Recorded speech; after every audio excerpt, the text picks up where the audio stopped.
Sebelum ceritanya dimulai, silahkan tulis di kolom komentar dari daerah mana saja teman-teman yang menonton cerita ini.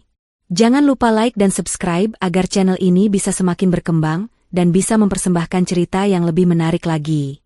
Aroma tanah basah dan bunga Kamboja yang layu bercampur di udara sore itu, terasa berat mengisi rongga paru-paru Atika. Gumpalan tanah merah terakhir baru saja menutup liang lahat, menjadi segel akhir antara dunianya dan dunia tempat ibunya, Suci, kini berbaring dalam keabadian. Pandangan Atika nanar, terpaku pada papan nisan kayu yang masih baru.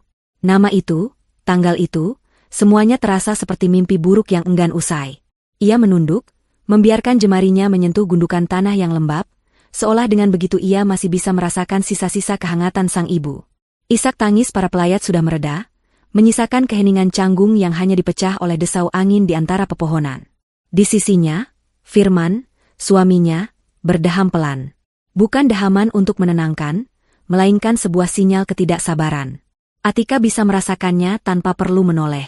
Selama prosesi pemakaman, pria itu lebih sering melirik jam tangannya daripada menatap pusara. Di sebelah Firman, berdiri Ibu Sari, ibu mertuanya. Wajahnya yang dipoles riasan tebal tampak bosan. Bibirnya yang merah terang bergerak-gerak kecil, berbisik pada putranya. Atika tidak perlu mendengar untuk tahu apa yang mereka bicarakan. Pasti tentang betapa lamanya acara ini, atau betapa teriknya matahari sore ini. Bagi mereka, kematian Ibu Suci hanyalah sebuah formalitas yang harus dilewati, sebuah gerbang menuju sesuatu yang lebih mereka inginkan. Atika, sudah sore. Sebaiknya kita pulang. Suara Firman memecah lamunan Atika. Ada nada perintah yang kentara di dalamnya. Atika menarik napas panjang, mencoba mengumpulkan sisa tenaganya. Ia mengangguk pelan, sangat pelan, seolah setiap gerakan terasa begitu berat. Ia bangkit, merapikan bajunya yang sedikit kotor oleh tanah, dan melemparkan satu pandangan terakhir pada makam ibunya. Ibu, Atika janji, bisiknya dalam hati. Janji itu menggema, memberinya kekuatan aneh untuk menegakkan punggungnya yang terasa ringkih. Perjalanan pulang terasa sunyi bagi Atika, namun bising bagi sepasang ibu dan anak di sampingnya. Mereka duduk di kursi depan, sementara Atika memilih duduk sendiri di belakang. Samar-samar, ia mendengar percakapan mereka. Pekarangan belakangnya luas sekali ya, Bu. Bisa dibuat taman kecil atau mungkin kolam ikan, kata Firman. Matanya menatap lurus ke jalanan namun pikirannya jelas berada di tempat lain. Jangan kolam ikan, Firman. Merepotkan. Lebih baik dibangun gazebo. Nanti teman-teman arisan ibu bisa kumpul di sana, sahut Ibu Sari sambil mengipasi wajahnya dengan sebuah buku Yasin yang ia bawa dari pemakaman. Hati Atika terasa seperti diremas. Tanah makam ibunya bahkan belum kering. Namun mereka sudah merencanakan akan mengubah rumah peninggalan itu sesuai selera mereka. Rumah yang setiap sudutnya menyimpan kenangan Atika bersama sang ibu. Dapur tempat Ibu Suci mengajarinya membuat kue pertama kali. Ruang tengah tempat mereka menonton televisi bersama sambil berbagi selimut. Teras depan tempat Ibu Suci biasa duduk di kursi goyangnya setiap pagi, menikmati teh hangat. Kini, semua kenangan itu seolah akan digusur oleh keserakahan dua orang yang seharusnya menjadi keluarganya. Atika memalingkan wajah ke jendela, membiarkan air mata mengalir tanpa suara. Ia tidak ingin mereka melihatnya menangis. Bukan sekarang. Mobil akhirnya berhenti di depan sebuah rumah bergaya klasik dengan halaman yang asri. Rumah Ibu Suci. Rumah yang kini terasa begitu kosong. Atika turun dari mobil dengan langkah gontai. Udara di sekitar rumah itu terasa berbeda, lebih dingin, lebih sepi. Saat tangannya terulur untuk membuka gerbang, tangan Firman menahannya. Atika menoleh, menatap suaminya dengan tatapan bertanya. Firman tidak tersenyum. Wajahnya serius, dibuat-buat agar tampak berwibawa, namun mata Atika bisa menangkap kilat keserakahan di sana. Ibu Sari berdiri di belakang Firman, melipat tangan di dada dengan ekspresi angkuh, seolah ia adalah seorang ratu yang akan menginspeksi istana barunya. Atika, dengarkan aku baik-baik. Firman memulai, suaranya dalam dan tegas. Aku tahu kamu sedang berduka. Tapi kita harus realistis. Rumah ini terlalu besar untuk kamu tinggali sendirian. Akan merepotkan dan tidak aman. Atika hanya diam, menunggu kelanjutan kalimat suaminya yang sudah bisa ia tebak arahnya. Jadi, aku dan ibu sudah memutuskan, lanjut Firman, melirik ibunya yang mengangguk setuju. Untuk kebaikanmu juga, kami akan pindah ke sini. Ibu bisa menemanimu supaya tidak kesepian, dan aku bisa mengurus semua hal yang berkaitan dengan rumah ini. Kamu bisa pindahkan barang-barang ibumu yang tidak perlu ke gudang. Napas Atika tercekat. Kata-kata itu diucapkan begitu enteng di depan pintu rumah duka, di hari pemakaman ibunya, terasa lebih tajam dari belati. Ia menatap wajah Firman, pria yang menikahinya 3 tahun lalu, pria yang pernah berjanji akan menjaganya. Lalu ia menatap Ibu Sari, wanita yang selalu menunjukkan ketidaksukaan padanya sejak awal. Kini ia mengerti. Duka citanya hanyalah gangguan kecil bagi rencana besar mereka. Ini rumah peninggalan ibuku, Firman, desis Atika, suaranya bergetar menahan amarah dan kesedihan. Justru karena itu, sebagai suamimu, aku berhak menjaganya. Menjaga warisan keluargamu, balas Firman cepat, seolah sudah menyiapkan jawaban itu. Ibu Sari tersenyum sinis. Atika menggeleng pelan. Tidak. Kalian tidak bisa tinggal di sini. Wajah Firman mengeras. Topeng kepeduliannya seketika luntur. Inilah wajah aslinya. Wajah yang tidak sabar, yang serakah, yang tidak peduli pada perasaannya. Aku tidak meminta persetujuanmu, Atika. Aku memberitahumu, katanya dingin. Lalu, ia mengucapkan kalimat pamungkas yang telah mereka siapkan. Mulai hari ini, aku akan tinggal di sini bersama ibuku. Kalau kamu tidak setuju, kita cerai. Ancaman itu menggantung di udara. Sebuah ultimatum yang kejam. Mereka yakin Atika, dalam kondisi rapuh dan berduka, akan langsung tunduk. Seorang janda muda tanpa orang tua, apalagi yang bisa ia lakukan selain pasrah? Ibu Sari bahkan sudah tersenyum penuh kemenangan. Namun, reaksi Atika di luar dugaan mereka. Ia berhenti gemetar. Air mata yang tadi menggenang di pelupuk matanya, seolah mengering begitu saja. Ia mengangkat wajahnya yang sembab, menatap lurus ke mata Firman, lalu beralih ke Ibu Sari. Keheningan menyelimuti mereka selama beberapa detik. Lalu, sebuah perubahan aneh terjadi di wajah Atika. Di antara sisa-sisa kesedihan, di sudut bibirnya yang pucat, terbit sebuah senyuman. Bukan senyum bahagia, bukan pula senyum sedih. Itu adalah senyuman tipis yang ganjil, sebuah senyuman yang menyimpan rahasia, yang membuat udara di sekitar mereka terasa lebih dingin. Firman dan Ibu Sari tertegun. Mereka tidak mengerti arti senyuman itu, dan justru karena itulah, sebersit rasa cemas yang aneh mulai merayapi hati mereka. Senyum itu bukan lahir dari keputusan sesaat. Ia adalah buah dari sebuah janji, benih dari sebuah rencana yang telah ditanam berbulan-bulan lalu oleh wanita bijaksana yang kini telah berpulang. Senyum itu adalah awal dari sebuah pembalasan yang telah dirancang dengan cermat di balik bantal empuk sebuah ranjang pesakitan. 3 bulan sebelumnya, kondisi kesehatan Ibu Suci menurun drastis. Kamarnya yang dulu selalu wangi oleh aroma kue dari dapur, kini tergantikan oleh bau samar minyak kayu putih dan obat-obatan. Namun, di tengah tubuhnya yang semakin rapuh, sorot mata Ibu Suci tidak pernah kehilangan ketajamannya. Dari atas ranjangnya, ia mengamati semua sandiwara yang dimainkan oleh menantu dan besannya dengan kejernihan seorang penonton teater. Atika ingat betul suatu sore, ia masuk ke kamar ibunya dengan hati yang panas. Baru saja Ibu Sari pulang setelah kunjungan rutinnya. Kunjungan yang selalu berkedok menjenguk orang sakit, namun selalu berakhir dengan memuji-muji perabotan di rumah itu. Kursi ukiran ini bagus sekali ya, Bu Suci, pasti mahal. Kalau tidak ada yang merawat, sayang sekali. Bisa-bisa dimakan rayap. Begitu katanya sambil mengelus sandaran kursi peninggalan kakek Atika. Di lain waktu, ia akan berkata, lukisan pemandangan ini pasti menenangkan. Cocok sekali dipajang di ruang tamu rumah yang besar. Kalau rumah saya, sempit, tidak akan muat. Firman pun tidak jauh berbeda.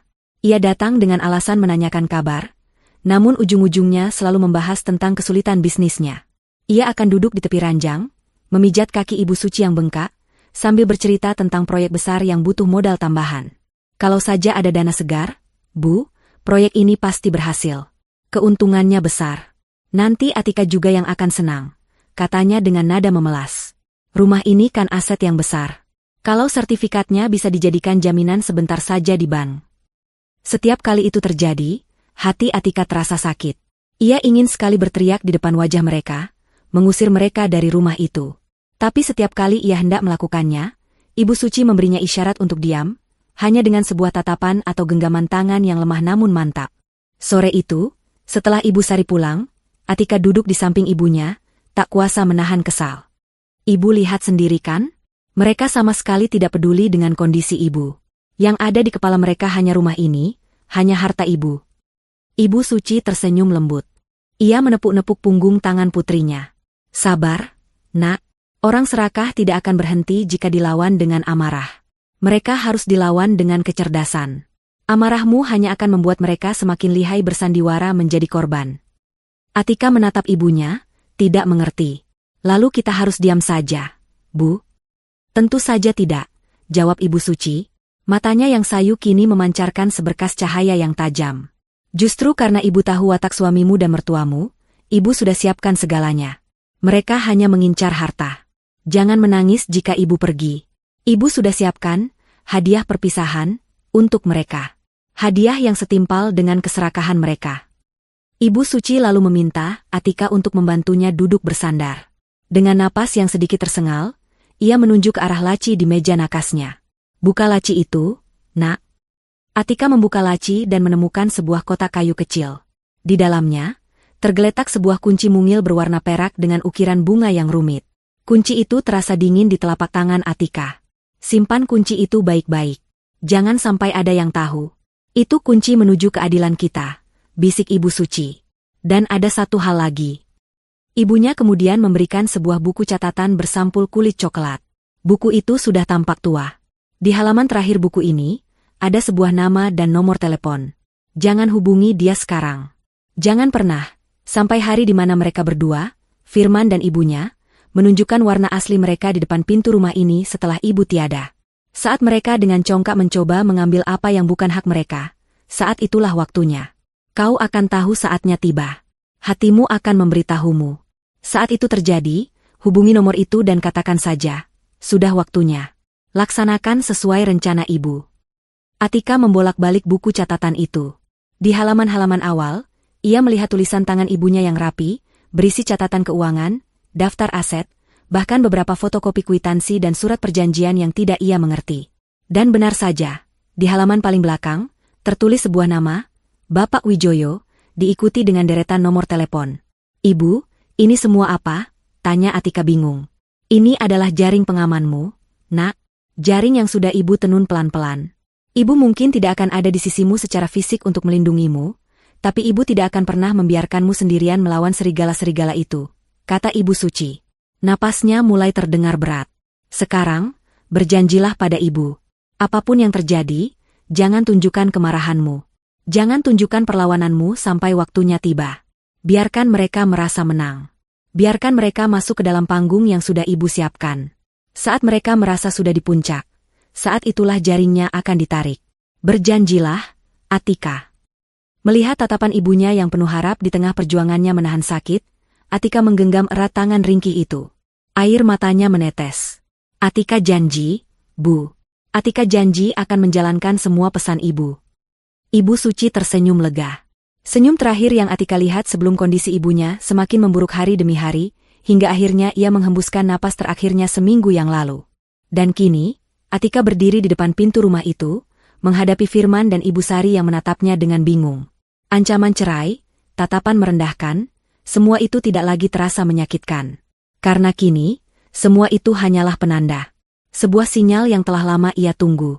Hatinya memberitahunya dengan sangat jelas, inilah saatnya.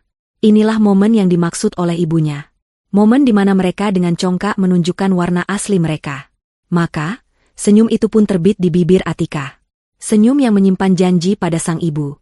Senyum yang merupakan gerbang pembuka dari sebuah drama yang skenarionya telah ditulis dengan sangat rapi oleh almarhumah.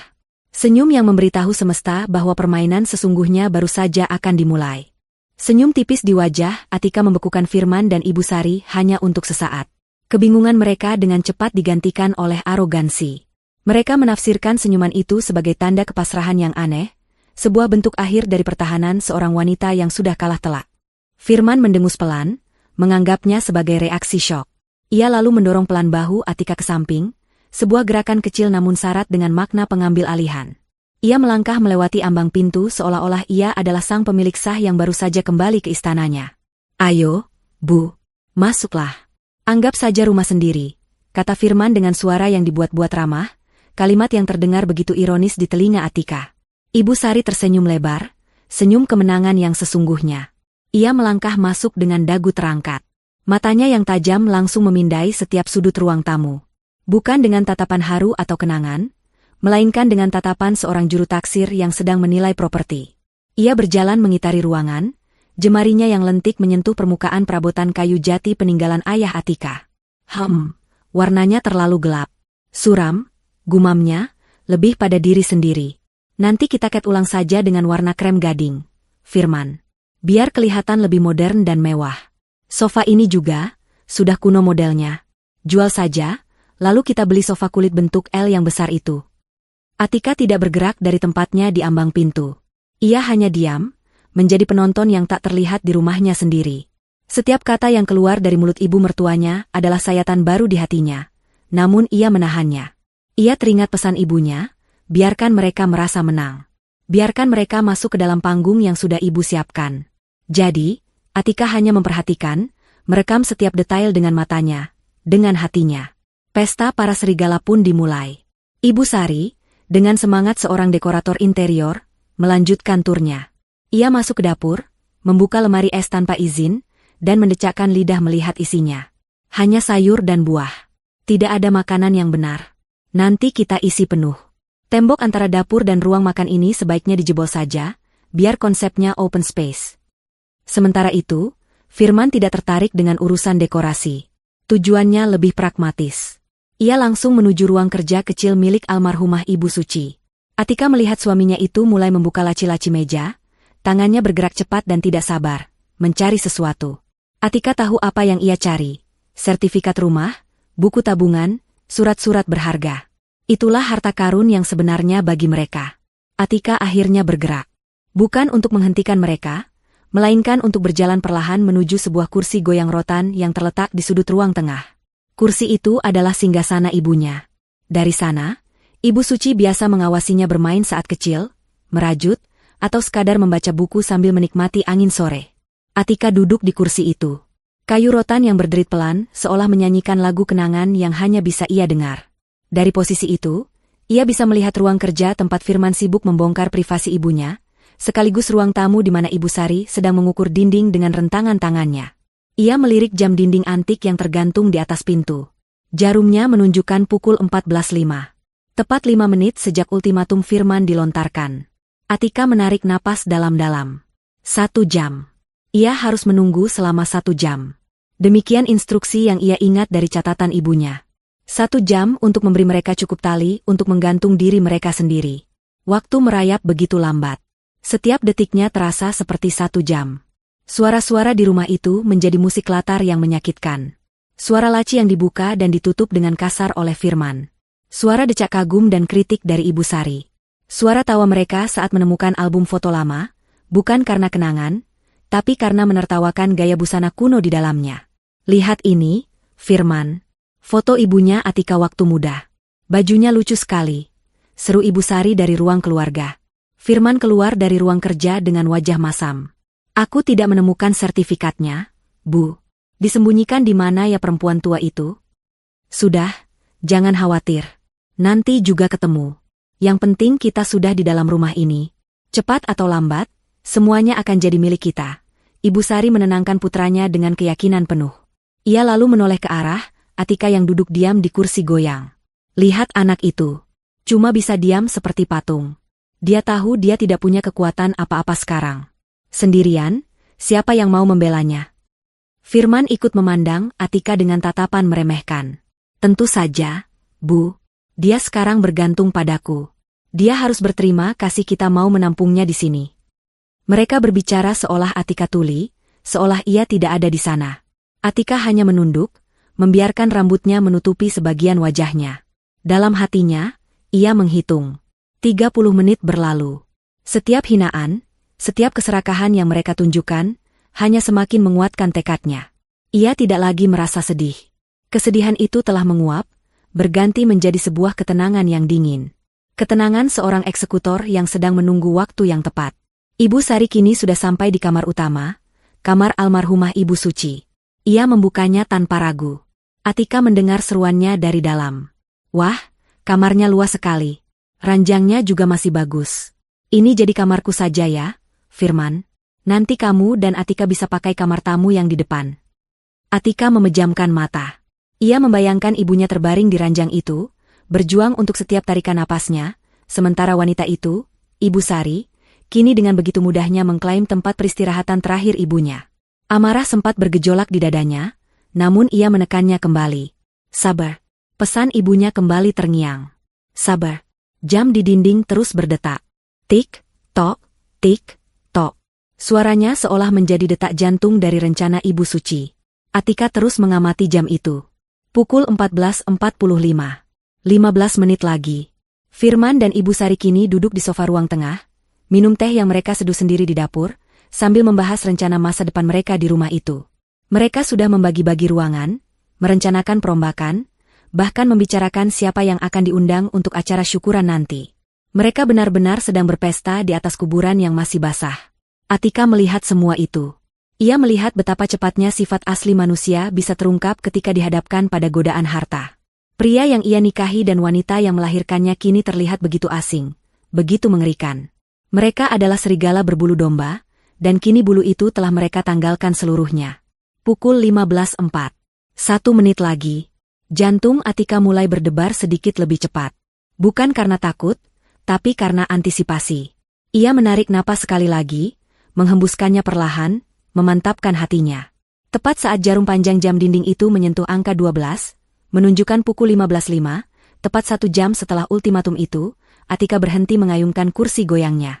Ia bangkit berdiri. Gerakannya yang tiba-tiba itu menarik perhatian Firman dan Ibu Sari. Nah, akhirnya bergerak juga. Mau mulai berkemas. Atika? Bagus, lebih cepat lebih baik, cibir Ibu Sari. Atika tidak menjawab. Ia tidak menatap mereka. Matanya lurus menatap ke depan, ke arah koridor yang menuju kamar ibunya. Dengan langkah yang mantap dan punggung yang tegak, ia berjalan meninggalkan mereka yang menatapnya dengan heran. Pesta mereka akan segera berakhir. Langkah kaki Atika terdengar mantap di atas lantai kayu yang dingin.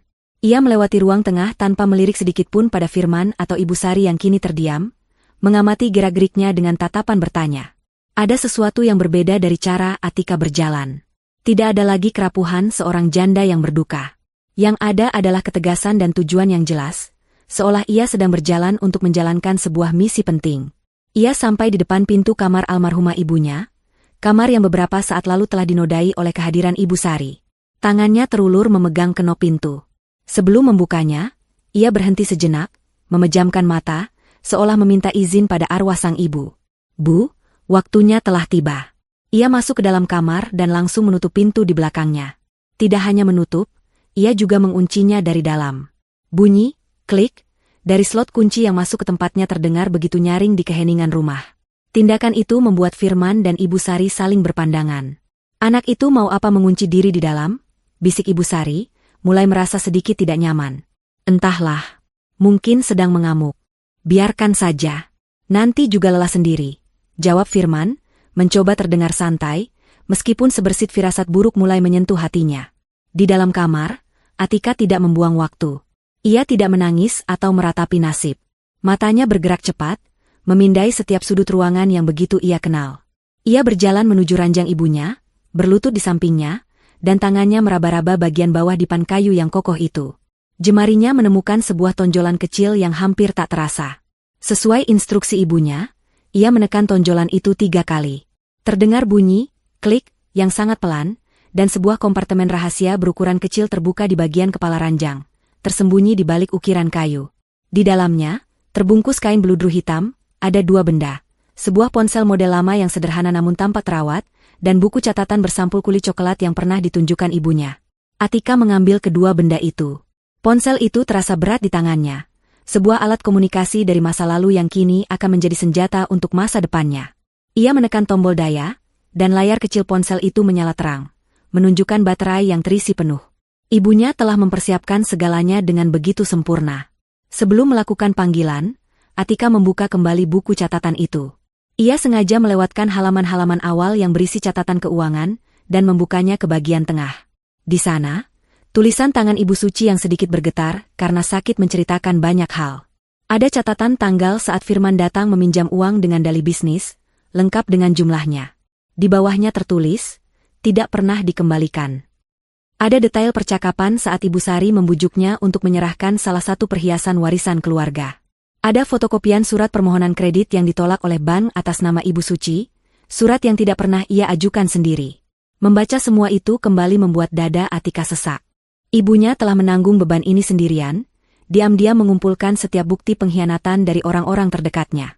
Semua ini ia lakukan sambil berjuang melawan penyakit yang menggerogoti tubuhnya. Rasa sedih yang tadi sempat tergantikan oleh ketenangan kini kembali menyelinap, namun kali ini bercampur dengan gelombang amarah yang dingin dan terkendali. Ibunya tidak boleh menderita sia-sia. Keadilan harus ditegakkan. Tangannya berhenti gemetar. Ia membuka halaman terakhir buku itu. Nama, Bapak Wijoyo, dan nomor teleponnya tertera dengan jelas. Atika menyalakan ponsel lama itu, memasukkan nomor dengan hati-hati, digit demi digit. Jantungnya berdebar kencang saat jarinya melayang di atas tombol panggil berwarna hijau. Ini adalah titik di mana tidak ada lagi jalan untuk kembali. Ini adalah momen penentuan. Ia menarik napas dalam, lalu menekannya. Nada sambung terdengar sekali. 2 kali. Lalu panggilan itu diangkat. Wijoyo, sebuah suara bariton yang tenang dan profesional terdengar dari seberang. Tidak ada basa-basi. Atika menelan ludah, suaranya keluar sedikit serak namun jelas. Pak, ini Atika, putri Ibu Suci. Ada jeda hening selama sepersekian detik, seolah nama itu sedang diproses. Lalu suara itu kembali terdengar, kali ini dengan nada yang sedikit lebih hangat, namun tetap fokus. Saya turut berduka cita atas kepergian Ibu Suci, Bu Atika. Saya sudah menunggu kabar dari Anda. Hati Atika sedikit menghangat. Pria ini tahu, ibunya telah mengatur segalanya. Ia tidak sendirian dalam hal ini. Dengan keyakinan yang kini membuncah, ia mengucapkan kalimat keramat yang telah dihafalnya. Sudah waktunya, katanya, suaranya kini mantap dan tanpa keraguan. Laksanakan sesuai rencana ibu. Baik, Bu Atika, jawab Pak Wijoyo tanpa bertanya apapun. Semuanya sudah siap. Tim akan segera bergerak. Mohon tetap tenang dan berada di lokasi. Kami akan tiba dalam waktu kurang dari 15 menit. Terima kasih, Pak. Hanya itu yang bisa diucapkan Atika. Ini adalah kehormatan bagi saya untuk memenuhi wasiat terakhir klien terbaik saya.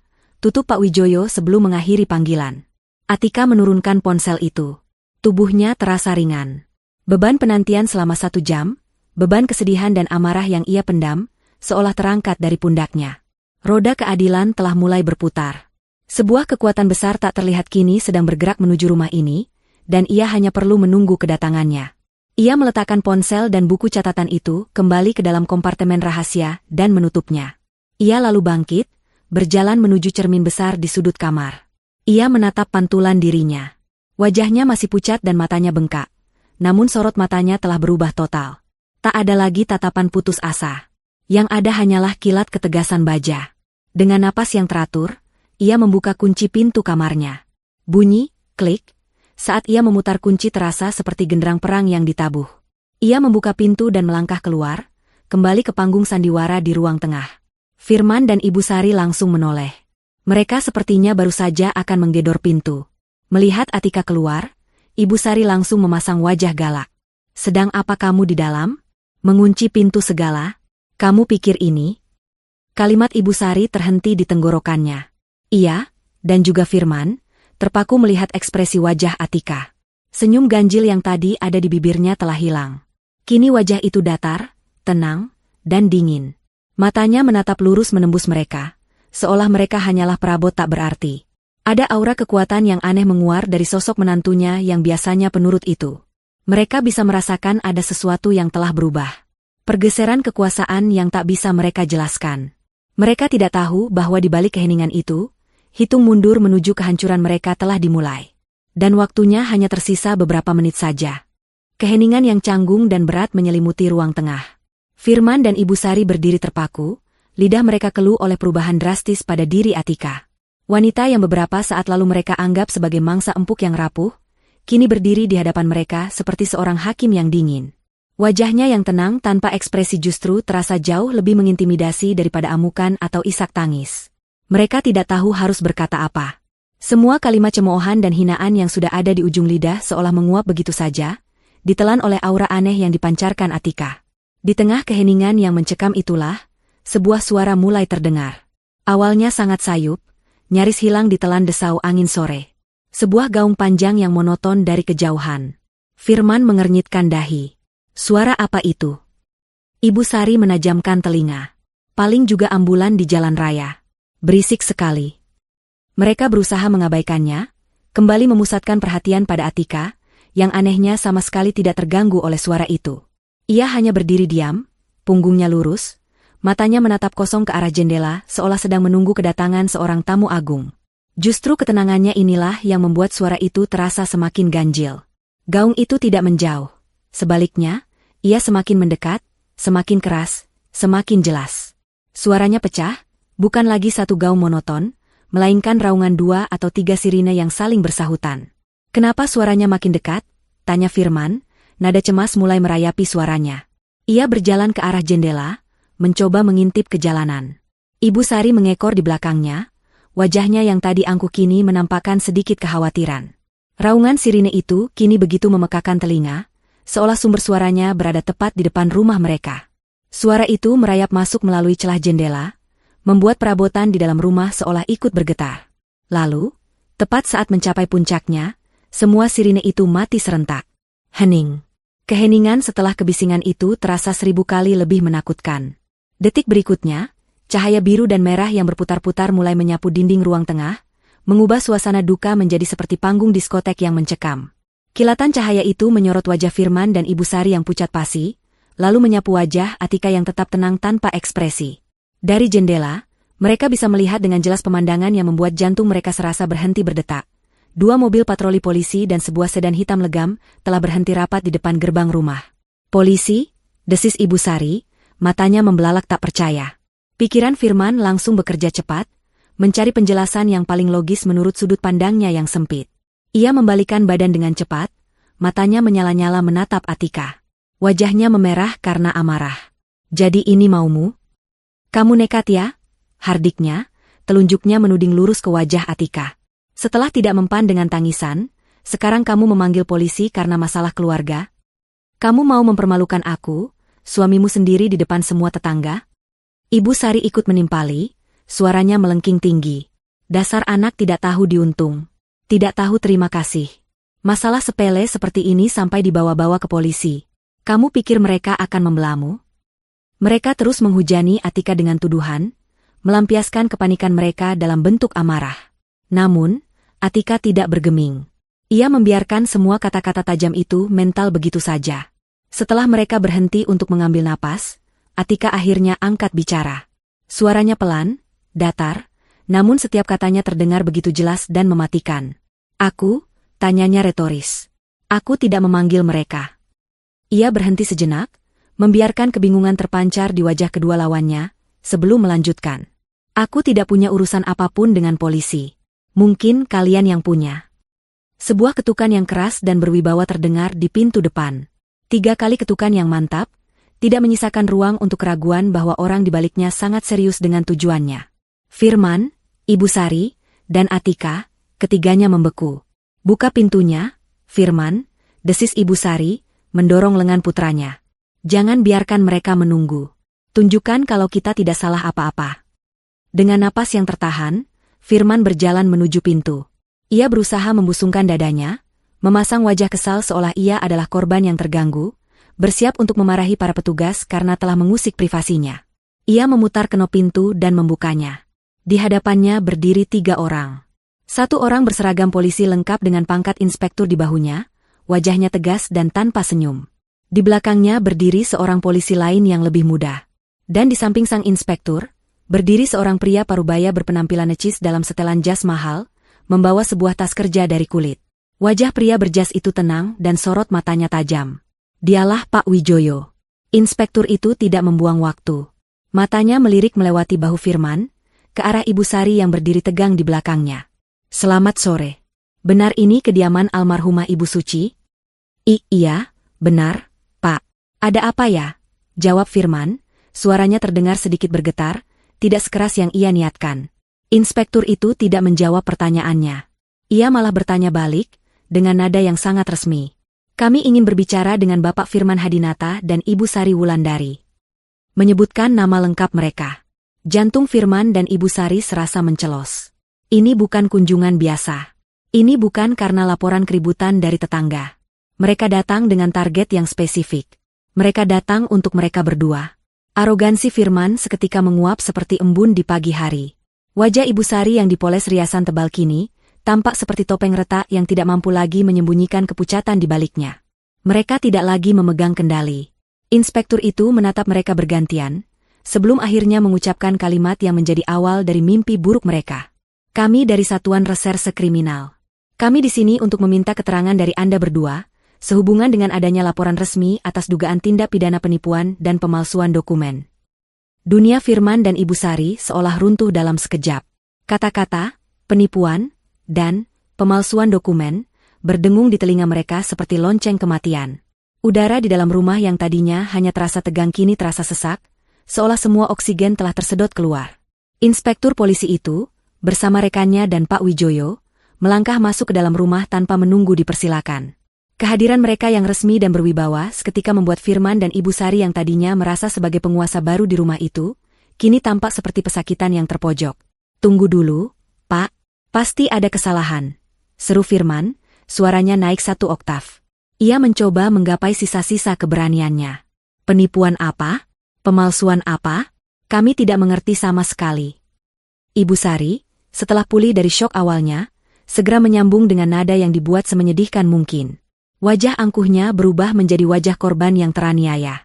Fitnah, Pak. Ini semua fitnah. Mana mungkin kami melakukan hal sekeji itu? Terutama pada Ibu Suci. Beliau itu sudah seperti ibu saya sendiri. Kami yang merawatnya, kami yang menemaninya sampai akhir hayatnya. Ini pasti akal-akalan dia. Telunjuknya gemetar menuding Atika. Dia sengaja mengarang cerita ini karena tidak mau kami tinggal di sini. Dia ingin menguasai semua harta ibunya sendirian. Mereka berusaha keras memutarbalikkan fakta, mencoba menyeret Atika ke dalam lumpur, menjadikannya sebagai tersangka utama di balik semua ini.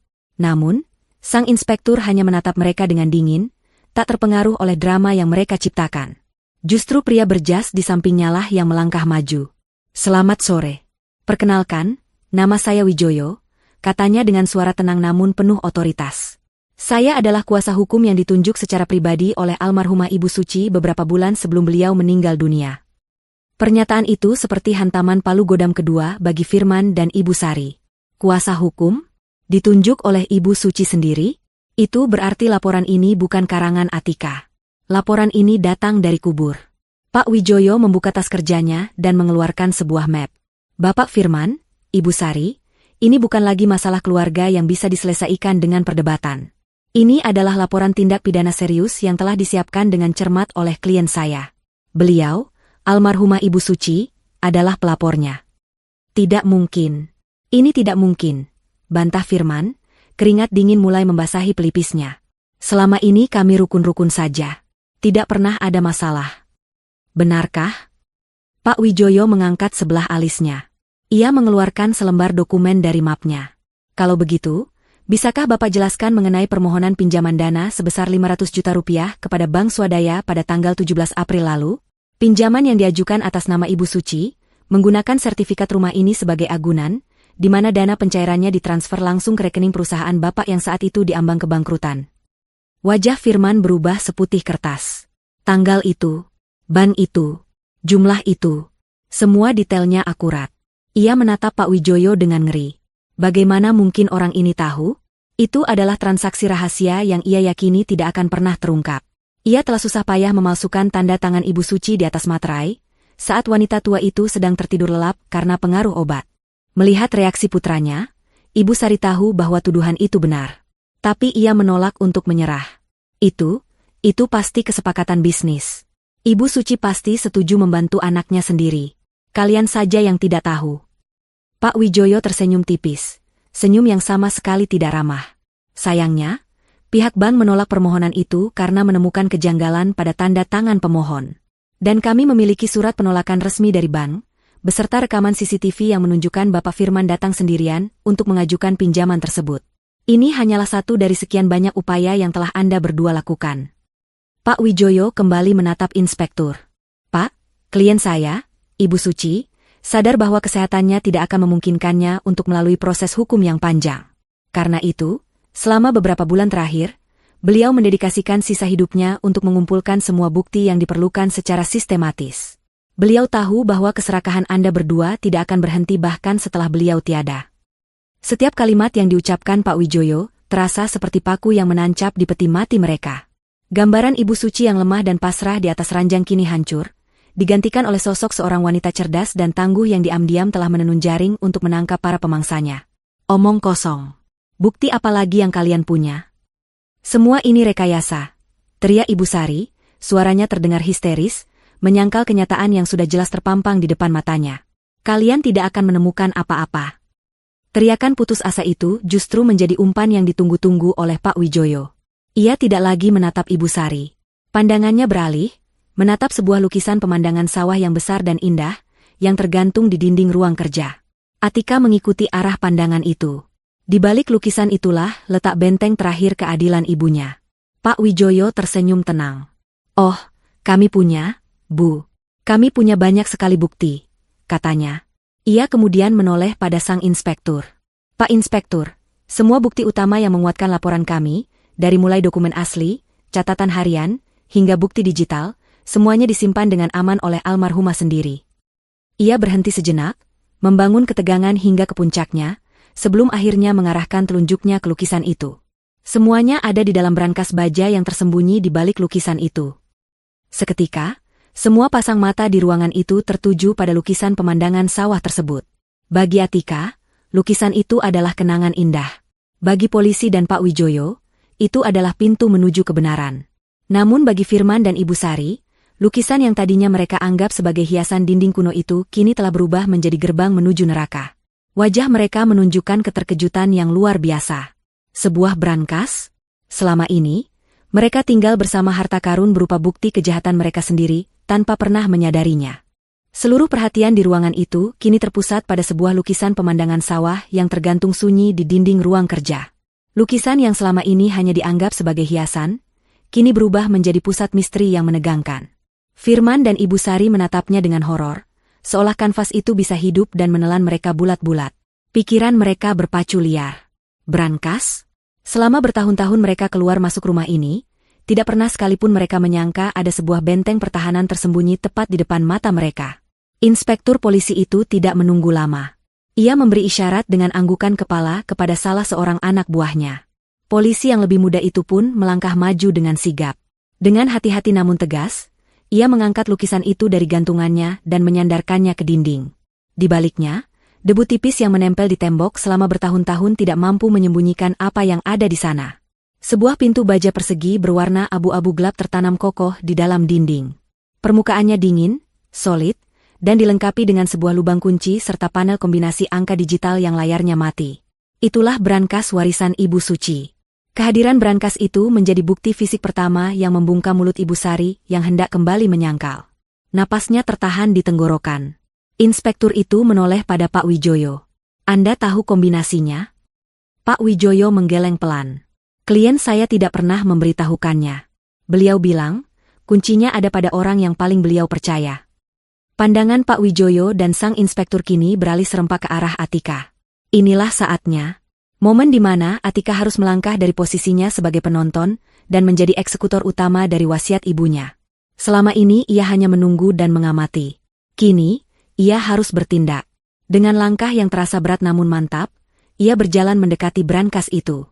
Firman dan Ibu Sari menatapnya dengan campuran antara ngeri dan tidak percaya.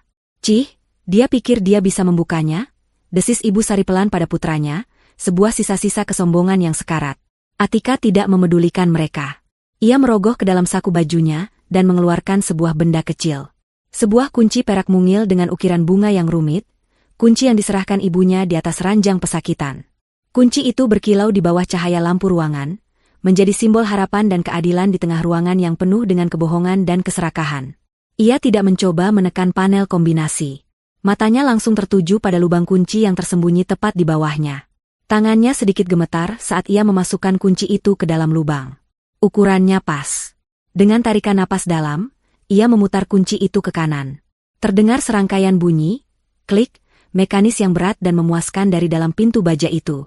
Satu persatu, grendel pengaman di dalam brankas seolah ditarik mundur. Setelah bunyi, klik, terakhir, lampu LED hijau di panel digital menyala sekejap. Brankas itu siap dibuka.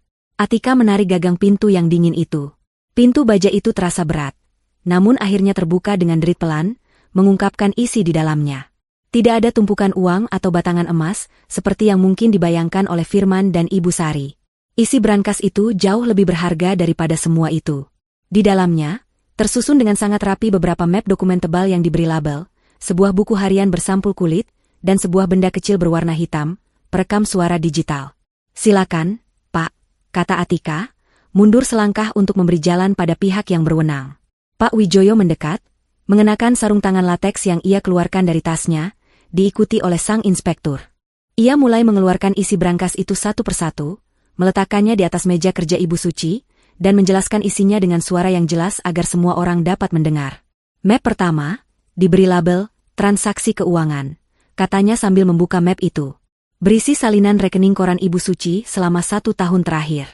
Di sini, almarhumah telah menandai dengan stabilo setiap penarikan tunai dalam jumlah besar yang dilakukan dari ATM-nya menggunakan kartu yang beliau percayakan pada Bapak Firman, yang anehnya selalu bertepatan dengan tanggal-tanggal di mana perusahaan Bapak mengalami kesulitan likuiditas. Firman menelan ludah. Wajahnya semakin pucat. Di sini juga ada surat penolakan kredit asli dari bank swadaya yang tadi saya sebutkan.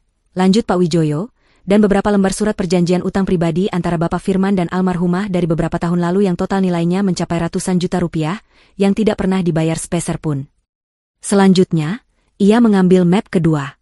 Map kedua, dokumen aset. Di sini kita memiliki beberapa fotokopian surat berharga yang coba digadaikan oleh Ibu Sari secara diam-diam. Di sampingnya, Ibu Suci telah melampirkan surat pernyataan dari Pegadaian bahwa transaksi tersebut dibatalkan karena surat kuasa yang dibawa Ibu Sari terbukti palsu. Ibu Sari terkesiap, tangannya menutup mulut. Ia tidak menyangka perbuatannya yang ia anggap cerdik itu ternyata sudah diketahui dan didokumentasikan. Lalu, Pak Wijoyo mengangkat buku harian bersampul kulit itu. Dan ini catatan pribadi almarhumah. Saksi bisu dari semua tekanan batin yang beliau alami. Ia membukanya ke halaman yang sudah ditandai. Saya akan bacakan satu entry singkat tertanggal 2 bulan lalu. Hari ini, Sari kembali memaksaku menandatangani surat kuasa kosong. Katanya untuk mengurus pajak, tapi matanya tidak bisa berbohong. Aku menolak. Dia lalu mengancam, bilang kalau Firman akan melarang Atika menemuiku jika aku terus keras kepala. Ya Tuhan, hatiku sakit. Bukan karena ancamannya, tapi karena melihat putriku satu-satunya terjebak dalam keluarga serigala berbulu domba ini. Aku harus kuat. Rencana ini harus berhasil demi melindungi Atika. Teriakan histeris Ibu Sari menggema sesaat di ruangan sebelum akhirnya lenyap ditelan oleh ketenangan Pak Wijoyo yang membekukan. Firman, yang tadinya sudah hampir roboh, menatap pengacara itu dengan sisa-sisa harapan. Saksi mata? Siapa lagi yang ada di rumah ini? Tidak ada asisten rumah tangga. Tetangga terlalu jauh untuk bisa mendengar percakapan mereka. Apakah ada orang lain yang terlibat? Saksi mata apa yang Anda maksud? Tanya sang inspektur, meskipun dari sorot matanya ia sepertinya sudah bisa menebak arah pembicaraan ini. Pak Wijoyo tersenyum tipis. Saksi mata yang saya maksud tidak punya mulut untuk berbohong dan tidak punya hati untuk memihak, Pak Inspektur. Saksi itu tidak bisa disuap, tidak bisa diancam, dan merekam segalanya dengan objektivitas yang absolut. Saksi itu adalah teknologi. Ia kemudian berjalan perlahan ke tengah ruangan, tatapannya menyapu setiap sudut seolah sedang memperkenalkan para aktor utama dalam drama ini. Beberapa bulan yang lalu, Pak Wijoyo memulai narasinya, suaranya terdengar seperti seorang pendongeng yang menceritakan sebuah kisah epik. Klien saya, almarhumah Ibu Suci, datang kepada saya. Beliau sadar betul apa yang sedang terjadi di dalam rumahnya sendiri. Beliau tahu bahwa beliau sedang diperas secara finansial dan disiksa secara emosional. Namun beliau juga tahu, jika beliau melawan secara langsung, hanya akan terjadi penyangkalan dan sandiwara playing victim. Maka, beliau memutuskan untuk melakukan sesuatu yang jauh lebih cerdas. Beliau memutuskan untuk mengubah rumahnya sendiri menjadi sebuah panggung kebenaran. Pak Wijoyo berhenti di dekat sebuah jam dinding tua yang elegan. Atas permintaan beliau, saya menyewa seorang ahli keamanan profesional. Secara diam-diam, kami memasang beberapa kamera dan mikrofon beresolusi tinggi di titik-titik strategis di seluruh rumah ini. Ia menunjuk ke arah jam dinding. Di dalam jam itu, di dalam detektor asap di langit-langit dapur, di dalam bingkai foto digital di kamar tidur almarhumah, bahkan di dalam sebuah hiasan patung kecil di ruang kerja. Semuanya berukuran mikro, diaktifkan oleh gerakan, dan nyaris mustahil untuk dideteksi oleh mata awam. Wajah Firman dan Ibu Sari berubah dari pucat menjadi hijau. Mereka serempak melihat ke sekeliling ruangan dengan ngeri, seolah dinding-dinding itu kini memiliki ribuan mata yang sedang menatap dan menghakimi mereka. Setiap pertengkaran, setiap bisikan licik, setiap paksaan, setiap hinaan yang mereka lontarkan saat mengira hanya ada mereka dan seorang wanita tua yang tak berdaya, ternyata memiliki penonton. Dan bagian terbaiknya, lanjut Pak Wijoyo, seolah menikmati setiap detik dari kehancuran mereka, semua rekaman video dan audio itu tidak disimpan di dalam rumah ini. Setiap data yang terekam, secara real-time, langsung diunggah dan dienkripsi ke sebuah server cloud yang sangat aman. Jadi, bahkan jika Anda berdua menemukan salah satu kamera dan menghancurkannya, semua buktinya sudah tersimpan dengan aman di tempat lain. Kini semuanya menjadi jelas. Rencana Ibu Suci begitu berlapis, begitu sempurna, dan begitu mematikan. Panggilan telepon yang dilakukan oleh Bu Atika 1 jam yang lalu, Pak Wijoyo menjelaskan, menoleh pada Atika dengan tatapan hormat, bukanlah panggilan ke polisi. Itu adalah sinyal yang telah disepakati kepada saya dan tim saya. Sinyal bahwa Anda berdua telah masuk ke dalam perangkap. Begitu menerima sinyal itu, tim IT saya langsung bekerja. Mereka mengkompilasi semua rekaman paling memberatkan dari 6 bulan terakhir, video, audio, lengkap dengan stempel tanggal dan waktu, ke dalam sebuah berkas digital. Berkas itulah yang kemudian kami kirimkan melalui tautan aman langsung ke Kepala Divisi Kejahatan Siber, dan ditembuskan kepada Bapak Inspektur di sini. Pak Wijoyo menatap sang inspektur. Itulah mengapa Bapak dan tim bisa tiba begitu cepat dan begitu siap. Anda tidak datang berdasarkan laporan lisan, melainkan berdasarkan sebuah berkas kasus digital yang sudah nyaris lengkap. Tepat saat Pak Wijoyo selesai bicara, ponsel sang inspektur bergetar. Ia melihat layarnya, lalu mengangguk. Tautannya baru saja saya terima dari atasan, katanya dengan nada datar. Ia kemudian membalikan layar ponselnya ke arah Firman dan Ibu Sari, yang berdiri gemetar tak berdaya. Mari kita lihat cuplikan singkatnya, kata sang inspektur dengan nada dingin. Ia menekan tombol play. Sebuah video yang jernih dalam warna dan suara muncul di layar. Video itu menunjukkan ruang tengah tempat mereka berdiri saat ini, direkam dari sudut atas. Di dalam video itu, terlihat Ibu Sari sedang duduk di samping Ibu Suci di sofa. Kartu ATM Ibu mana? Biar Sari bantu ambilkan uang pensiun. Nanti antreannya panjang. Kasihan Ibu kalau harus menunggu, kata Ibu Sari dalam rekaman itu, suaranya terdengar begitu manis. Tidak usah, Sari. Biar nanti Atika saja, jawab Ibu Suci dengan lemah. Wajah Ibu Sari di video itu langsung berubah masam. Ia mendekatkan wajahnya dan berbisik, namun mikrofon sensitif itu menangkapnya dengan jelas. Kalau Ibu terus-terusan mengandalkan Atika, nanti Firman marah. Kalau Firman marah, bisa-bisa dia melarang Atika kesini lagi. Ibu mau sendirian di rumah sebesar ini? Sang inspektur menghentikan video itu dan memutar video lainnya. Kali ini lokasinya di ruang kerja. Terlihat Firman sedang duduk sendirian di meja, di bawah temaram lampu. Di depannya ada selembar kertas kosong dan sebuah KTP milik Ibu Suci. Dengan hati-hati, ia mencoba meniru tanda tangan ibu mertuanya berulang kali. Gagal, ia meremas kertas itu, membuangnya, lalu mencoba lagi. Sebuah bukti latihan pemalsuan yang tak terbantahkan. Itulah titik kehancuran total mereka. Tidak ada lagi celah untuk menyangkal. Tidak ada lagi ruang untuk berkelit. Bukti itu mutlak, visual, dan absolut. Ibu Sari tidak sanggup lagi menahan beban itu. Kakinya lemas dan ia ambruk terduduk di lantai.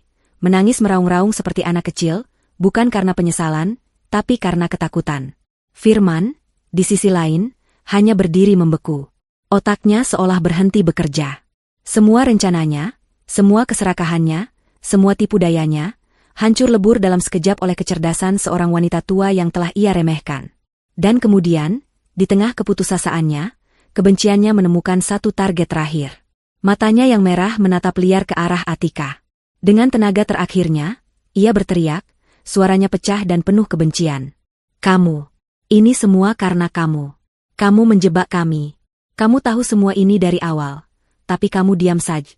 Kamu membiarkan kami masuk. Kamu tidak punya hati. Selama ini Atika hanya diam, membiarkan bukti-bukti ibunya yang berbicara.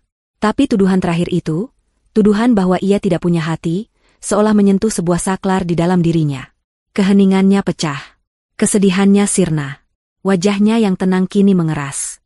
Ia mengangkat kepalanya, dan untuk pertama kalinya sejak pemakaman, ia menatap lurus ke mata suaminya dengan sorot mata yang menyala-nyala karena amarah yang benar dan terpendam. Teriakan Firman yang putus asa menggantung di udara, syarat dengan kebencian dan penyangkalan. Ia menuding Atika seolah istrinya itu adalah sumber dari segala bencana yang menimpanya, monster yang telah merancang kehancurannya. Untuk sesaat, semua mata tertuju pada Atika, menunggu reaksinya. Ibu Sari yang terisak di lantai, Pak Wijoyo yang menatap dengan prihatin, dan para petugas polisi yang berdiri siap siaga. Keheningan Atika pecah. Bukan dengan tangisan atau pembelaan diri yang lemah. Ia mengambil satu langkah maju, menjauh dari bayang-bayang pintu kamar ibunya, dan berdiri tegak di bawah cahaya lampu ruang tengah. Ia menatap lurus ke mata Firman, dan untuk pertama kalinya, suaminya itu gentar melihat sorot mata istrinya sendiri. Hati. Suara Atika terdengar rendah, namun tajam seperti serpihan kaca. Setiap kata diucapkannya dengan penekanan yang dingin dan terkendali. Kamu berani bicara soal hati kepadaku, Firman? Ia mengambil satu langkah lagi, memperpendek jarak di antara mereka. Firman secara refleks mundur selangkah. Di mana hatimu saat ibu terbaring tak berdaya di ranjangnya, berjuang untuk setiap tarikan napas, sementara kamu dan ibumu sibuk berbisik di ruang sebelah, membahas berapa harga jual rumah ini? Tanya Atika, suaranya mulai bergetar karena emosi yang selama ini ia tekan. Di mana hatimu, saat kamu datang menjenguknya bukan untuk bertanya kabarnya, tapi untuk memelas meminta uang dengan alasan bisnis, padahal aku tahu persis uang itu kamu gunakan untuk membeli jam tangan mewah baru. Mata Firman membelalak. Ia tidak menyangka Atika tahu soal itu. Atika kini mengalihkan tatapan bajanya pada Ibu Sari yang masih terseduh di lantai. Wanita itu mendongak, menatap menantunya dengan mata basah yang kini dipenuhi ketakutan. Dan kamu, Bu Sari, lanjut Atika, nadanya tidak kalah menusuk. Di mana hatimu saat kamu dengan sengaja membawa makanan yang menjadi pantangan bagi ibu, lalu berpura-pura sedih saat penyakitnya kambuh? Di mana hatimu saat kamu mengancam wanita tua yang sakit-sakitan itu, mengatakan akan menjauhkan aku darinya jika dia tidak menuruti semua kemauanmu? Kalian berdua, kalian menggunakan aku, anaknya sendiri, satu-satunya orang yang ia miliki, sebagai senjata untuk menyiksa dan menekannya secara perlahan. Napas Atika mulai memburu, semua rasa sakit dan amarah yang ia pendam demi menunaikan janji ibunya kini meledak keluar. Kalian tidak pernah melihatnya sebagai manusia. Kalian tidak melihatnya sebagai seorang ibu, seorang mertua, atau bahkan seorang kerabat. Di mata kalian, ibu hanyalah sebuah brankas berjalan. Sebuah buku cek yang tak akan habis. Sebuah tiket emas menuju kehidupan nyaman dan mewah yang terlalu malas untuk kalian perjuangkan sendiri. Ia berhenti sejenak, mengambil napas panjang sebelum menyampaikan pukulan terakhirnya. Kalian menuduhku menjebak kalian? Kalian salah besar, katanya. Suaranya kini kembali tenang namun terdengar 1000 kali lebih menakutkan. Aku tidak akan pernah bisa merancang rencana serumit ini. Ini bukan jebakanku. Ini adalah keadilan yang ibuku siapkan untuk dirinya sendiri. Ini adalah benteng pertahanan terakhir yang beliau bangun dengan sisa-sisa napasnya, saat kalian sibuk menggerogoti hidupnya seperti parasit. Kalian pikir ibu tidak tahu? Beliau tahu segalanya. Setiap lirikan mata serakahmu, Bu. Setiap kebohonganmu, Firman. Beliau merasakannya, mendengarnya. Tapi beliau memilih diam. Bukan karena beliau lemah atau takut. Beliau diam karena beliau sedang bekerja. Beliau sedang menempa pedang keadilannya sendiri, memastikan bahwa serigala-serigala yang memangsa di rumahnya sendiri tidak akan pernah lagi bisa memangsa orang lain yang lemah di luar sana. Atika melirik pada sang inspektur, lalu kembali menatap Firman dan Ibu Sari dengan tatapan yang tak terbaca. Jadi, jangan pernah lagi bicara padaku tentang hati, desisnya. Karena kalian berdua adalah orang-orang yang telah mencabut hati ibuku, sedikit demi sedikit, setiap hari, dengan keserakahan dan kekejaman kalian. Apa yang terjadi pada kalian hari ini bukanlah hukuman dariku. Ini adalah karma. Ini adalah warisan terakhir yang paling setimpal dari Ibu Suci, untuk kalian berdua. Monolog itu berakhir. Ruangan itu sunyi senyap, hanya diisi oleh suara isakan Ibu Sari yang kini terdengar seperti rengekan putus asa. Firman berdiri mematung, seluruh argumennya hancur lebur, seluruh topengnya terkoyak habis. Ia benar-benar kalah. Sang inspektur, yang sejak tadi dia mendengarkan, kini melihat bahwa semuanya telah selesai. Ia memberi isyarat kepada kedua anak buahnya. Bawa mereka. 2 orang polisi bergerak maju. Satu mendekati Firman, satu lagi membantu Ibu Sari berdiri. Tidak. Jangan sentuh aku. Lepaskan. Ibu Sari meronta-ronta, namun tenaganya tak sebanding dengan cengkeraman petugas. Klik. Bunyi dingin borgol yang terkunci di pergelangan tangan Ibu Sari terdengar begitu nyaring.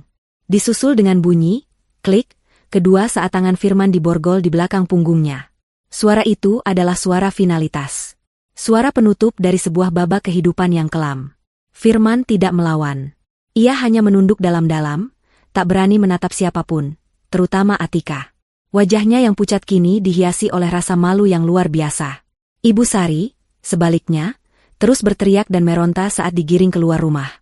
Riasannya telah luntur total oleh air mata, menciptakan pemandangan yang menyedihkan sekaligus menjijikan. Saat mereka digiring melewati pintu depan, Atika melihat beberapa tetangga sudah berkumpul di luar, menonton drama penangkapan itu dengan penasaran. Aib yang mereka takutkan kini terpampang nyata, menjadi tontonan publik. Itulah bagian terakhir dari karma mereka, kehinaan. Saat petugas hendak memasukkan Ibu Sari ke dalam mobil patroli, wanita itu membalikkan badan dengan paksa, menatap Atika yang berdiri di ambang pintu dengan tatapan penuh kebencian. "Kamu akan menyesal, Atika," teriaknya dengan suara serak.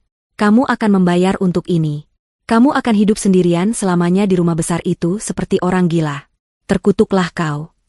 Pintu mobil dibanting menutup, memotong umpatan terakhirnya. Beberapa saat kemudian, sirine kembali meraung, kali ini menjauh, membawa serta dua sosok serakah itu menuju pertanggungjawaban hukum mereka, dan meninggalkan Atika sendirian di ambang pintu rumahnya yang kini terasa begitu luas dan sunyi. Gaung sirine mobil polisi perlahan-lahan memudar di telan keheningan malam, meninggalkan jejak ketegangan di udara. Para tetangga yang tadinya berkerumun, mulai membubarkan diri sambil berbisik-bisik, membawa serta cerita yang akan menjadi topik hangat selama berminggu-minggu. Pintu depan masih terbuka lebar. Atika berdiri di sana, membiarkan angin malam yang sejuk menerpa wajahnya. Rumah itu terasa begitu berbeda. Kekosongan yang tadinya terasa menyakitkan, kini berubah menjadi sebuah kelegaan yang lapang. Atmosfer menyesakan yang diciptakan oleh kehadiran Firman dan Ibu Sari telah terangkat, seolah sebuah jendela besar baru saja dibuka di dalam hatinya, membiarkan udara segar masuk. "Bu Atika, sebaiknya Anda masuk." Suara tenang Pak Wijoyo menyadarkannya dari lamunan. Pria parubaya itu masih di sana, berdiri di ruang tengah dengan raut wajah yang menunjukkan simpati dan rasa hormat. Atika mengangguk dan menutup pintu. Bunyi, klik, slot kunci kali ini terasa berbeda. Bukan lagi suara yang mengurung, melainkan suara yang melindungi. Ia duduk di sofa, tubuhnya yang sejak pagi tegang akhirnya terasa lemas. Pak Wijoyo duduk di seberangnya. "Anda sudah melakukan hal yang benar. Anda telah menunaikan wasiat ibu Anda dengan sangat baik." "Apa yang akan terjadi pada mereka, Pak?" tanya Atika lirih. "Bukti yang kita miliki lebih dari cukup. Rekaman video, audio, dokumen palsu, catatan harian, kesaksian dari pihak bank. Kasus ini sangat kuat," jelas Pak Wijoyo. "Mereka akan menghadapi tuntutan berlapis. Penipuan, pemalsuan dokumen, dan mungkin juga eksploitasi orang lanjut usia. Kemungkinan besar mereka akan menjalani hukuman penjara yang tidak sebentar." Atika menghela napas panjang. Tidak ada rasa kemenangan di hatinya. Yang ada hanyalah rasa lega yang dalam, seperti baru saja menyelesaikan sebuah tugas yang amat berat. "Ada satu hal lagi yang perlu Anda ketahui," lanjut Pak Wijoyo sambil membuka kembali tas kerjanya. "Mengenai wasiat terakhir Ibu Suci." Ia mengeluarkan sebuah dokumen tebal yang dijilid rapi. "Sebelum meninggal, klien saya telah merevisi surat wasiatnya. Beliau sangat khawatir jika seluruh hartanya jatuh ke tangan Anda begitu saja, Anda akan menjadi target bagi orang-orang serakah lainnya di masa depan, atau mungkin merasa terbebani. Beliau ingin warisannya tidak hanya menjadi berkah, tapi juga menjadi pelindung bagi Anda." Pak Wijoyo menyerahkan dokumen itu. Karena itu, Ibu Suci telah mewariskan rumah ini, beserta sebagian besar aset finansialnya, kepada sebuah yayasan yang baru beliau dirikan. Namanya, Yayasan Suci Mengabdi. Atika menatap dokumen itu dengan bingung. Yayasan? Tujuan utama yayasan ini, Pak Wijoyo menjelaskan dengan senyum bangga, adalah untuk memberikan bantuan hukum dan pendampingan bagi para lansia yang menjadi korban penelantaran atau eksploitasi finansial oleh keluarga mereka sendiri. Ibu Anda ingin penderitaan yang beliau alami menjadi pelajaran dan kekuatan bagi orang lain yang bernasib sama. Hati Atika bergetar. Bahkan di ambang kematiannya, ibunya masih memikirkan orang lain. Mengubah rasa sakitnya menjadi sebuah sumber kekuatan. Dan untuk memastikan yayasan ini berjalan sesuai dengan visinya, tambah Pak Wijoyo, beliau menunjuk satu orang yang paling beliau percaya untuk menjadi ketua dewan pengurusnya. Ia menatap Atika lekat-lekat. "Beliau menunjuk Anda, Bu Atika." Atika tertegun. Ia menjadi kepala sebuah yayasan? Ia tidak punya pengalaman apa-apa. Seolah bisa membaca pikirannya, Pak Wijoyo berkata, "Anda tidak akan sendirian. Saya dan tim hukum saya akan mendampingi Anda sepenuhnya. Ibu Anda percaya, pengalaman dan hati nurani Anda adalah kualifikasi terbaik yang tidak dimiliki oleh orang lain. Ini adalah sebuah warisan yang jauh lebih besar dari sekadar rumah dan uang. Ini adalah sebuah tujuan. Sebuah misi. Sebuah cara untuk menjaga api semangat ibunya tetap menyala. Pak Wijoyo kemudian menyerahkan sebuah amplop berwarna krem yang tersegel. Dan ini adalah surat terakhir dari Ibu Suci, khusus untuk Anda. Saya diminta memberikannya setelah semuanya selesai. Tangan Atika gemetar saat menerima amplop itu. Setelah Pak Wijoyo pamit pulang, ia duduk sendirian di kursi goyang rotan ibunya. Dengan hati-hati, ia membuka segelnya dan mengeluarkan selembar kertas surat wangi. Ia mengenali tulisan tangan ibunya yang indah. Anakku Atika tercinta. Jika kau membaca surat ini, berarti jaring kita telah ditarik, dan keadilan telah menemukan jalannya. Jangan bersedih terlalu lama, nak. Ibu sudah tenang sekarang. Dan ibu sangat bangga padamu. Bangga pada kekuatanmu, kesabaranmu, dan keteguhan hatimu. Ibu tahu, kau mungkin merasa sendirian sekarang. Tapi ingatlah, kutukan terakhir dari orang yang hatinya busuk tidak akan pernah menjadi kenyataan. Sendirian bukan berarti kesepian. Terkadang, sendirian adalah awal dari kebebasan sejati. Bebas dari kepura-puraan, bebas dari pengkhianatan. Maafkan mereka, nak. Bukan karena mereka pantas dimaafkan, tapi karena hatimu pantas mendapatkan kedamaian. Jangan biarkan kebencian pada mereka mengotori sisa hidupmu yang indah.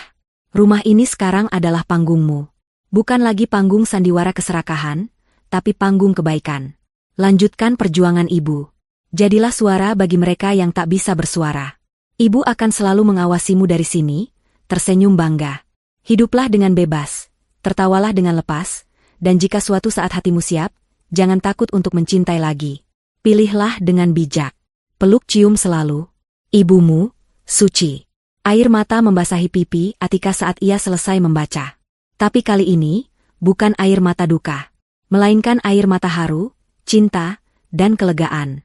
Keesokan paginya, fajar menyingsing dengan warna keemasan yang hangat. Atika terbangun lebih awal. Untuk pertama kalinya setelah sekian lama, ia tidur dengan nyenyak tanpa mimpi buruk. Ia menyeduh secangkir teh hangat, persis seperti yang biasa ibunya lakukan, lalu berjalan ke teras depan. Ia duduk di kursi goyang itu, menghirup udara pagi yang segar dan bersih. Kutukan Ibu Sari semalam terngiang sesaat, kamu akan hidup sendirian selamanya. Atika tersenyum tipis menatap matahari yang mulai terbit. Ya, ia memang sendirian. Tapi ia tidak pernah merasa lebih utuh dan lebih kuat dari ini. Rumah ini bukan lagi penjara kenangan duka, melainkan markas besar harapan. Warisan ibunya bukanlah harta, melainkan kekuatan, kecerdasan, dan sebuah tujuan hidup yang baru. Fajar yang baru telah tiba, tidak hanya di langit, tapi juga di dalam hatinya. 2 tahun telah berlalu sejak hari yang penuh gejolak itu. 2 tahun sejak gaung sirine polisi memecah keheningan duka dan menyeret 2 jiwa yang tersesat dalam keserakahan menuju takdir yang mereka ciptakan sendiri. Waktu, seperti sungai yang mengalir deras, telah menghanyutkan puing-puing masa lalu yang menyakitkan, dan di atas tanah yang telah dibersihkan itu, tumbuh sebuah kehidupan yang baru dan kokoh. Rumah peninggalan Ibu Suci tidak lagi terasa kosong. Sebaliknya, rumah itu kini berdenyut dengan kehidupan dan tujuan. Di sayap kanan bangunan utama, sebuah paviliun modern dengan dinding kaca telah dibangun, terhubung dengan taman belakang yang kini tertata asri. Di atas pintu masuknya, terpasang papan nama dari kayu jati dengan ukiran yang elegan, Yayasan Suci Mengabdi. Di dalam paviliun itu, Atika duduk di ruang konseling yang nyaman, mendengarkan dengan penuh perhatian seorang pria tua bernama Pak Budi. Jari jemari keriput pria itu gemetar saat ia memegang cangkir teh hangat yang disodorkan Atika. Matanya yang sayu memancarkan ketakutan dan keputusasaan. Mereka bilang saya sudah pikun, Bu Atika, katanya dengan suara parau. Anak-anak saya sendiri. Mereka membawa saya ke notaris, menyuruh saya cap jempol di atas surat yang katanya untuk mengurus PBB. Tahu-tahu, minggu lalu ada orang datang mau mengukur tanah saya. Katanya rumah peninggalan istri saya itu sudah dijual. Atika mengangguk. Hatinya ikut merasakan sakit yang dirasakan pria itu. Kisah ini begitu familiar. Polanya selalu sama. Orang tua yang percaya, dan anak-anak yang dibutakan oleh harta. Namun, Atika yang sekarang bukanlah Atika yang dulu. Kerapuhan telah berganti menjadi empati yang kuat, dan ketakutan telah berubah menjadi keberanian untuk bertindak. Bapak tenang saja, kata Atika lembut namun tegas.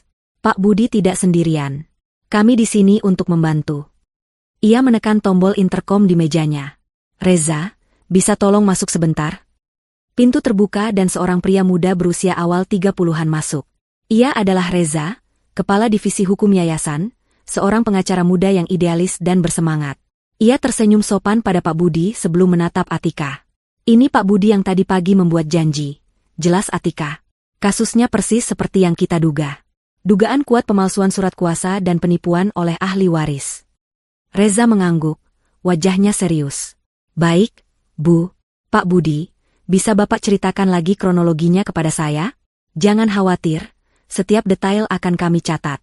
Pak Wijoyo juga sudah siap membantu kita jika kasus ini perlu naik ke tingkat yang lebih tinggi. Melihat keseriusan dan dukungan tulus dari Atika dan Reza, secercah harapan kembali menyala di mata Pak Budi. Untuk pertama kalinya setelah berminggu-minggu merasa terbuang, ia merasa memiliki sekutu. Inilah keajaiban Yayasan Suci Mengabdi. Warisan Ibu Suci tidak hanya menyelamatkan putrinya, tapi kini juga menjadi perisai bagi puluhan orang tua lainnya yang senasib.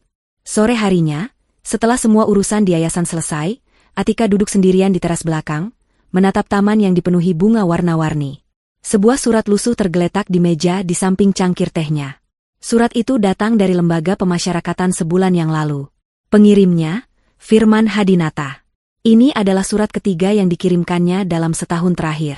Atika tidak pernah membalasnya, namun ia selalu membacanya, bukan karena rindu atau peduli, melainkan sebagai pengingat betapa ia telah melangkah jauh. Isi surat itu selalu sama. Penuh dengan keluh kesah tentang kerasnya kehidupan penjara, keluhan tentang makanan, tentang narapidana lain, dan yang paling utama, penuh dengan permintaan. Atika, aku tahu aku salah. Aku menyesal. Tolong, kirimkan aku sedikit uang untuk membeli kebutuhan di dalam sini. Kehidupan di sini sangat berat. Ibuku juga sakit-sakitan di lapas wanita. Semua ini karena perbuatan kita dulu, tapi kau kan sekarang hidup enak di luar sana. Anggap saja ini balas budi terakhirmu sebagai seorang istri. Di surat yang lain, Firman bahkan memintanya menulis surat keringanan hukuman. Ia sama sekali tidak berubah. Tidak ada penyesalan yang tulus di sana, yang ada hanyalah penyesalan karena tertangkap. Ia masih menyalahkan keadaan, masih merasa berhak atas sesuatu dari Atika. Bahkan di dalam surat itu tersirat bahwa ia dan ibunya, Ibu Sari, kini saling menyalahkan di balik jeruji besi yang memisahkan mereka. Karma telah memutus ikatan serakah mereka dan mengubahnya menjadi racun kebencian satu sama lain. Atika mengambil surat itu. Dulu, surat pertama yang datang sempat membuatnya menangis, membangkitkan lagi luka lama. Surat kedua membuatnya marah. Namun surat ketiga ini, ia hanya merasakan kehampaan. Tidak ada lagi emosi yang tersisa untuk pria itu. Ia bukan lagi bagian dari hidupnya. Dengan tenang, ia merobek surat itu menjadi serpihan-serpihan kecil dan membuangnya ke tempat sampah. Ia telah memaafkan, seperti pesan ibunya. Memaafkan bukan untuk membebaskan mereka, tapi untuk membebaskan dirinya sendiri. Memikirkan masa lalu lagi.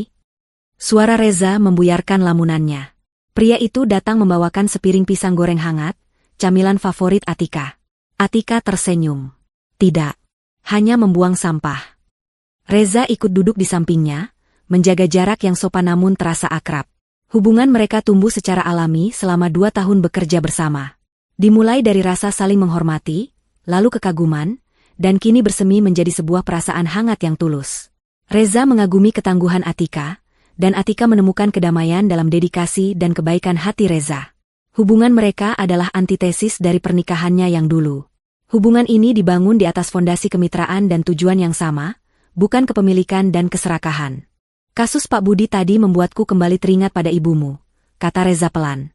Beliau pasti sangat bangga melihat apa yang telah kau bangun di sini. Aku hanya melanjutkan apa yang sudah beliau mulai, jawab Atika, matanya menerawang. Terkadang aku merasa beliau masih di sini, duduk di kursi goyang itu, tersenyum menatap kita semua. Di akhir pekan, Atika melakukan ritual rutinnya.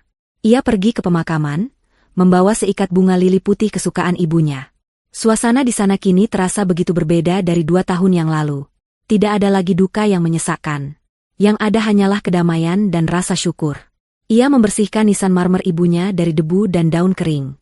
Di atas nisan itu, di bawah nama Ibu Suci, Atika telah menambahkan sebuah kalimat, cahaya yang tak pernah padam. Ia berjongkok, mengelus batu nisan yang dingin itu seolah sedang mengelus pipi ibunya. Ia tidak lagi menangis. Ia tersenyum. "Halo, Ibu," bisiknya. Atika datang. "Ada banyak yang ingin Atika ceritakan. Yayasan berjalan lancar, Bu. Kemarin kami baru saja memenangkan kasus Pak Budi. Anak-anaknya terbukti bersalah, dan hak atas tanahnya sudah kembali. Bapak itu menangis sambil memelukku.